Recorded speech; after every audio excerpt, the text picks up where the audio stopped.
Well, hello everybody. How are you doing? How are you doing? This is S. Anthony Thomas. This is the S. Anthony Thomas Show, episode number 153. Let's get right to it. I want to talk about Schadenfreude.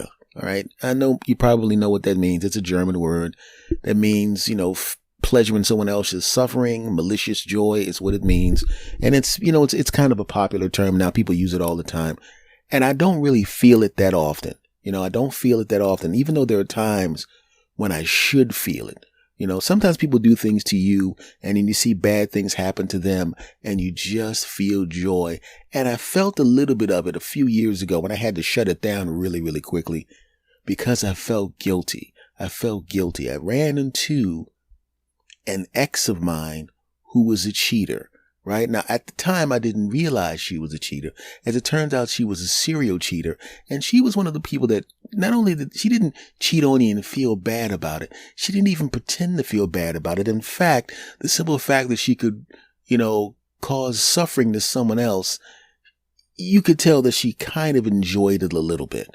Right? She got a kick out of it. She got a kick out of the excitement of doing things behind your back. Right? Didn't matter what the consequences were to the person. Didn't matter. Right? And I was one of her victims when I was a younger man, and she had maybe a decade or so on me. And at the time, I, being a young guy, was, what's the word I'm looking for? Kind of a dope. Not in general. I'm an intelligent human being, but in this particular part of my life, not so much because of my youth, Because when you're young, you're just lucky to be having a little, right? So when you find someone who regularly engages in with you, and they're extremely attractive, and they're 10 years older than you are, and they're incredible and awesome looking, and they're regularly with you, meaning me, you think you have a girlfriend. And at the time, I just knew I had a girlfriend. I knew it. And as I said, she had about a decade on me or so. She was probably about she was probably in her late 20s, heading towards 30, and I was heading towards 20 or 20. I was either 19 or 20, somewhere around there. And she was this fantastic and incredible woman. And I'm thinking, man, this wonderful lady, all for me, me. And at the time, she wasn't seeing anyone. But what I did not know was that she just wanted to have someone who she enjoyed with. But because I was so much younger than she was, she never really took me seriously unless we were because she enjoyed but I was just some punk kid who was kind of cute who was good at with her, right? And I didn't know that. She was basically just using me as I was like a warm place to rest while she waited for a guy closer to her age that she actually wanted to be with.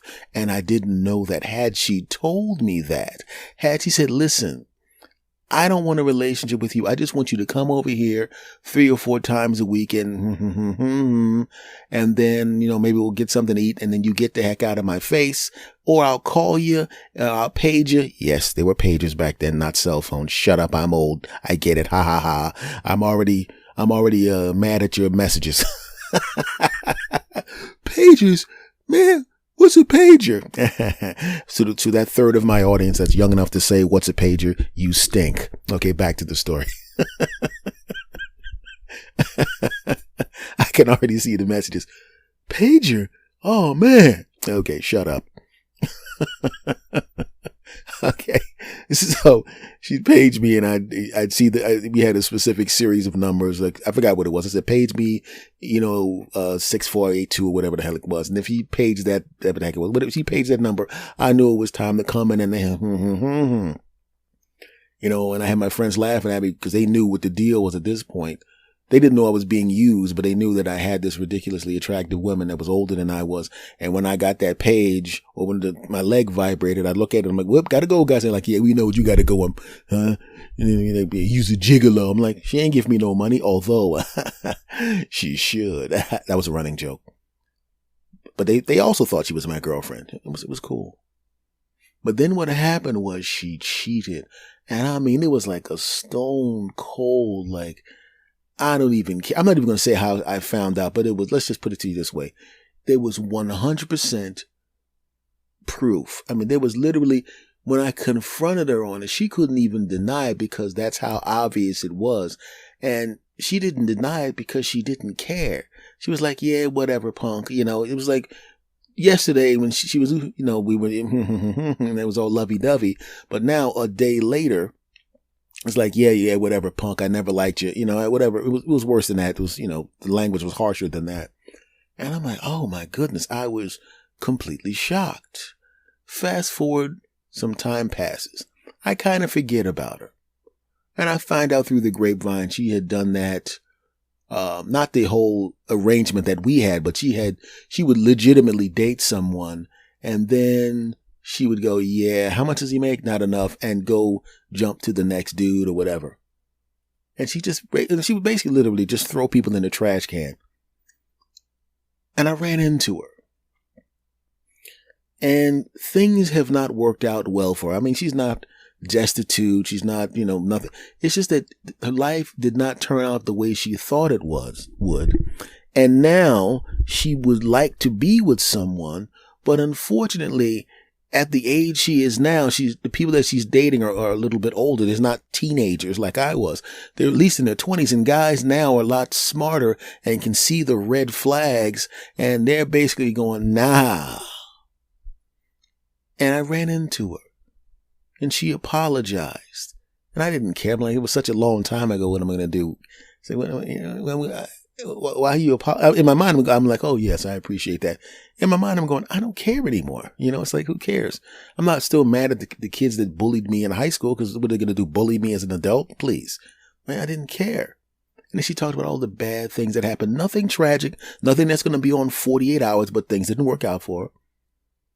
And for a fraction of a second, Schadenfreude, literally for a fraction of a second, I enjoyed the fact that she felt what she had made me feel, and many of the other people have felt. Right? And this isn't gender specific, because I know that there were guys that did the same thing to ladies, and you know, there was a comeuppance to them, and a lady ran into them and found out that their life kind of sucked a little bit. But they of course felt the Schadenfreude and were cool about it. Like, that, he his life fell apart. Ha ha ha ha. You know, but I didn't want to go there with it. So we hugged it up, and she went her way and I went my way. And I didn't want to feel Schadenfreude. I don't want to be happy that someone's suffering. Now, there is a tiny bit of hypocrisy in it, because there is a little bit of Schadenfreude in my life. I like to watch dash cam videos where people drive badly and they get pulled over by the police. That, I feel no guilt when it comes to that. I'm glad bad things happen to them, because in those particular cases, you're, you know, endangering someone's life. In my particular case, fortunately for me, when she was cheating with the other guy, she was meticulous about her birth control. That's one thing that made me not completely hate her, because I was pretty protected, even though I protected myself when and she protected herself with the other guy when he was, but you know what I'm saying. But someone asked me regarding stand-up, my other profession, which I'll be going back to soon. Don't you love it when somebody else on the show bombs? And then you do well? There's some Schadenfreude there, right? No, there isn't. And I will tell you why. And I think it's the same thing if you're working in an office, whatever your endeavor is. There's no reason to feel that way, because in most instances, because when I'm on a show with somebody, there's two people opening for me. Why would I want the first person on the show, the first person the audience comes into contact with, why would I want them to not do well? Because if that person doesn't do well, it may be a little harder for the next person. And if that person doesn't do well, it may be a little harder for me. It doesn't make sense. In my estimation, I tend to think of the three people on the show as teammates, and our collective battle, our collective opponent is the specter of failure. So I want the first act to just kick butt. And I want the middle act to kick butt. And then I'm going to go on stage and I'm going to kick butt. I don't feel the Schadenfreude when it comes to that. Okay, maybe one time. Okay, one time. Let me stop lying. Now, this was a long time ago. This is back in the same era of when that girl did that, the woman did that crapping, cheating. I did feel Schadenfreude one time, and one time only. One time. And I'll be honest with you, I should, even though I'm saying that you shouldn't feel it on the normal circumstances, I'm going to tell you about this time. And in fact, I'm feeling a little Schadenfreude right now. I'm feeling a little bit of malicious. I'm feeling kind of good. Yeah, this is the one instance where I'm going to give myself a pass. Young me performing, finally getting to the point where I'm on stage and I'm doing well regularly. Now, when you're doing anything and you start to become good at it, there's going to be times when you're really good for stretches and then you're going to stink a little bit, right? But I had gotten to the point where I was right at the end of that section of my career where I now was predictably doing well, but every once in a while I'd, kind of stink a little bit, but it didn't happen that often. I didn't bomb, but it just wasn't up to my standards. There was a comic who was a little older than I was, right? And I thought he was trying to be a big brother to me, but as it turns out, he was trying to be a big bully to me. And unfortunately, with this arrogant human being, he had moved to the section of his career where he was doing well regularly. And bombing, if it happened, was such an aberration that he didn't even really think much about it, most likely. And I go on stage and I do very, very, very well in front of him, right? And he thought I was just some punk kid. So he's being a big brother. Hey, you're going to do good, kid. Keep it up, keep it up, keep it up. And I go on in front of him and I'm getting applause breaks and I got a standing ovation on the first night. He did well too, but he did not get a standing ovation. And I'll be honest with you, did I do very well? Yes. But I think what happened was they saw me and I was so young at the time because I actually looked a lot younger than I actually was. They were surprised at my level of skill at that young age, but I was working hard. So part of the standing ovation was the fact that, hey, this young kid did good. It wasn't that I was so much better than anybody else, but it was just like they expected nothing from me, right? Because I was so young, but I did so well, so they gave me a standing ovation. So now all of a sudden, he wasn't smart enough to take that into account. Now all of a sudden, he's feeling a little threatened and feeling a little threatened. Right now, instead of being so hanging around, you're going to do good, kid, taking me under his wing, trying to give me advice. Now, all of a sudden, he's standoffish, right? And I can see him at the other end of the bar looking at me the same way a wife would look at a husband when he's looking at the waitress's chest a little too long. And now I would catch him looking and he'd look away, right? And then we'd be in a situation where we would have to actually talk to each other. He was kind of, a little passive aggressive stuff, right? Giving me advice that I knew to be wrong. I'm like, well, he's trying to sabotage me. I know I'm young, but even I know what he's saying is wrong. And all that kind of crap, right? Trying to give me tags for my bits, meaning what I mean by tags for my bit, suggestions on edits and suggestions on additions to my material that I knew were really, really lame. Even at my young age, he didn't realize how long I had been doing it. Even at that young age, I knew he was trying to sabotage me, thinking I was dumb enough to take his advice, but I had enough experience to know that what he was saying was complete horse crap. I go on the next show. Now there's no standing ovation for this show, but everything but that for the second show. Now he's really upset, right? We get to Saturday's show, right? And like I said, that was at the point in my career where I could do extremely well for long stretches, and then I'd have a little clunker here and there. And on this particular occasion, I had a clunker. Now, did I bomb? No. Was the audience happy? Sure. But it wasn't up to the level as before, and he's looking at me like, and I catch him looking at me at the bar, and instead of looking at me like a jealous wife who catches a husband looking at the waitress's chest too long, he's looking at me like, finally back to earth, punk. Finally brought you back to earth, huh? Even though technically you could say I killed, but I didn't ultra kill like I did in the first two shows, right? And now he comes over.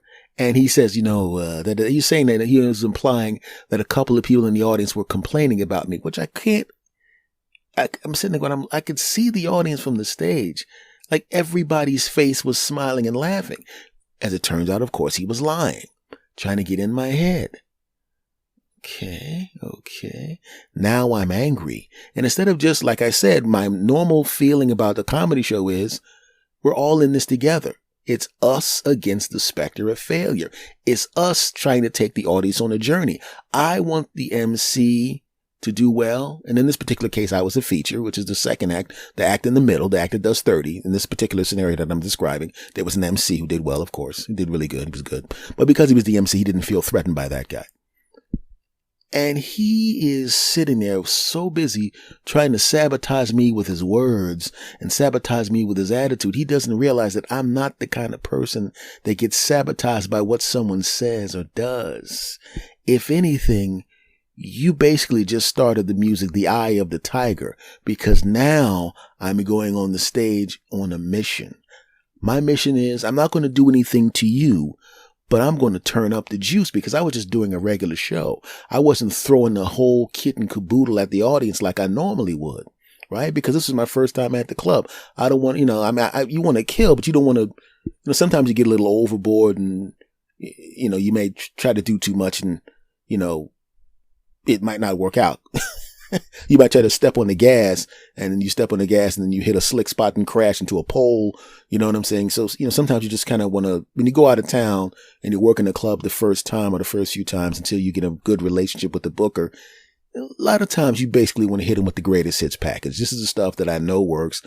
No experiments, not trying out the newer stuff. This is rock solid. It's like when you're a football player, you need a first down. You go to that one play that works the best. If you're a pitcher and it's 3-2, you throw your best pitch. It's like that. So now I'm looking at this guy and I had already talked to the booker and the booker had already booked me for 3 more dates and loved every show. The show that I thought wasn't good enough, he didn't see any difference. He thought it was great. So I'm safe. I'm going to get booked back no matter what. And this guy sitting there following me around with his bad advice. Okay, no problem. And I'm telling you, man, it was like as I was walking to the stage, man, you can almost hear what like the eye of the tiger. Bow, bow, bow, bow, bow, bow, bow, bow, bow, bow. I'm like, okay, chump, you gonna try to sabotage my show? I got something for you. I walked on that stage and I was performing, and up until that point in my career, that was the best 30-minute set I had ever done.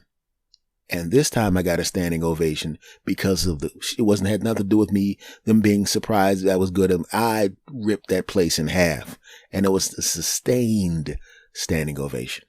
A sustained standing ovation with them going, when I said, okay, that's my time. And they all go, no, more. And they started chanting my name.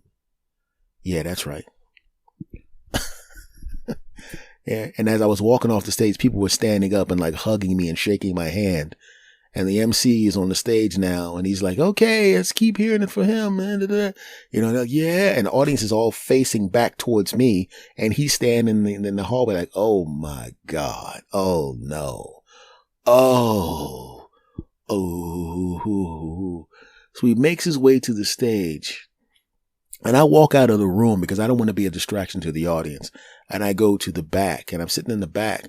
And when you're in the back, a lot of times you can hear the laughs through the wall. A lot of times you can hear the laughs through the wall. This was not one of those times. Now, did he bomb? No. But it was like when I was on, it was like, yeah, applause break. Yeah. You could hear through the walls, people stomping their feet. Yeah. People high-fiving each other. Yeah. People, the call and response, people repeating something that I said, laughing. It was loud. He was on stage and he did his set and he was getting that for about 45 minutes. And I walked back into the room, and I don't know if you know what flop sweat looks like, but it's when you're so nervous that your whole face is covered in sweat, even though the temperature of the room and the physical exertion doesn't call for the sweat. That's flop sweat. And he is soaked, and it's not that hot in the room because he's working his behind off just to get the little bit of laughs that he's getting. And I sat back there, and I'm in the back of the room looking at him. And I had no expression on my face, at least I don't think I did.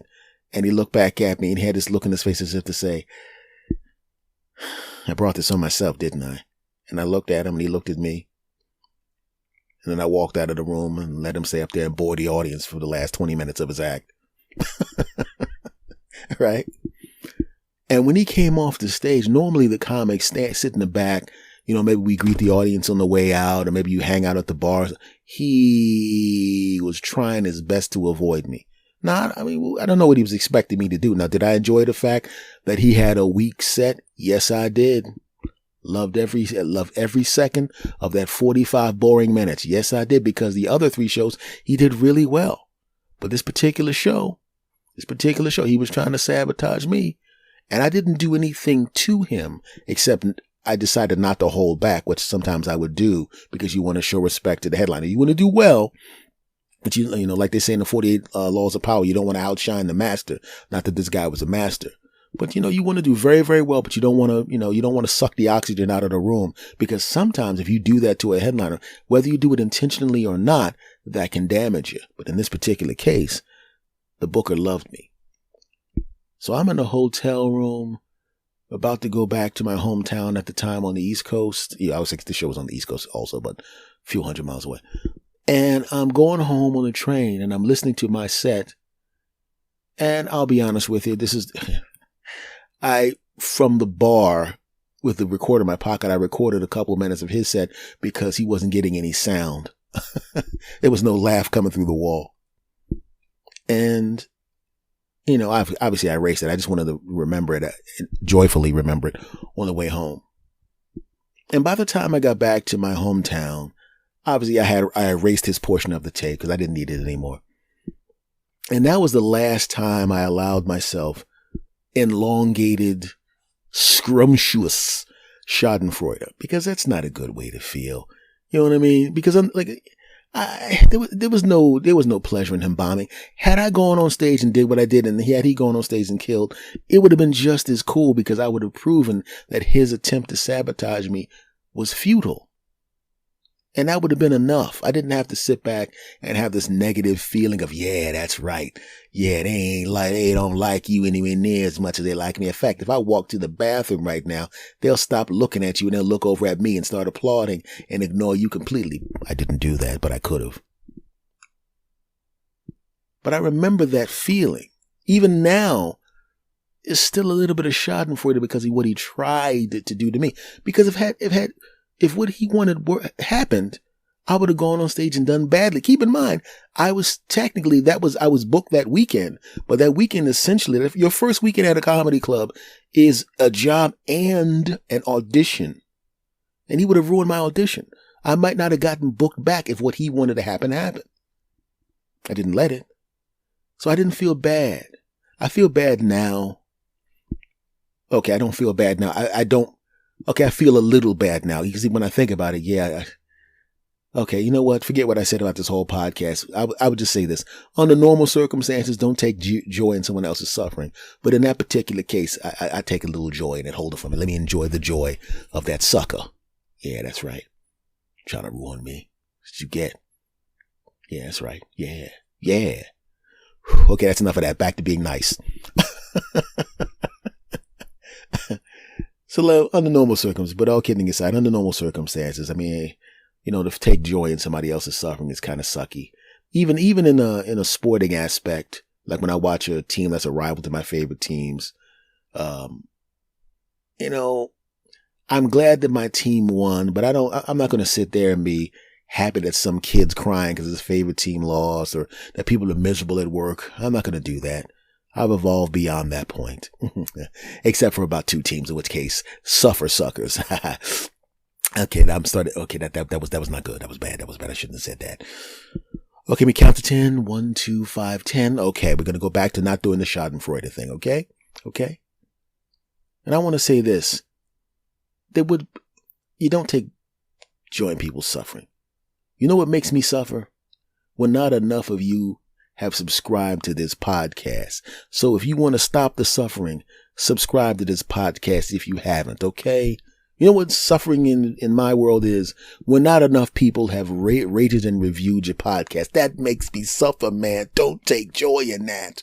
You know what else makes me suffer? When not enough people recommend this podcast to their friends and family, or they don't retweet or reblog or refacebook or whatever links to the podcast. That's suffering when it comes to me. So don't take any joy in my suffering. Help a brother out. Rate and review the podcast. 5 stars, please. Tell other people about the podcast. Bring them back with you to listen. That would be really cool. And if you haven't subscribed, please do. You dig? Cool. More than anything else, I want to thank you again for all the love. Thank you for listening. And I'm looking forward to you trashing me and calling me old because I referenced the pager. I know it's coming. I guarantee you within an hour after I drop this podcast, hey man, you old, you pages. I don't even know what a page is. I had to look it up on Google. So to heck with you, to all you people that are going to do that to me. Okay. All right, y'all. Much love to you. Thanks for listening. Take care, guys and gals and everybody. Bye-bye.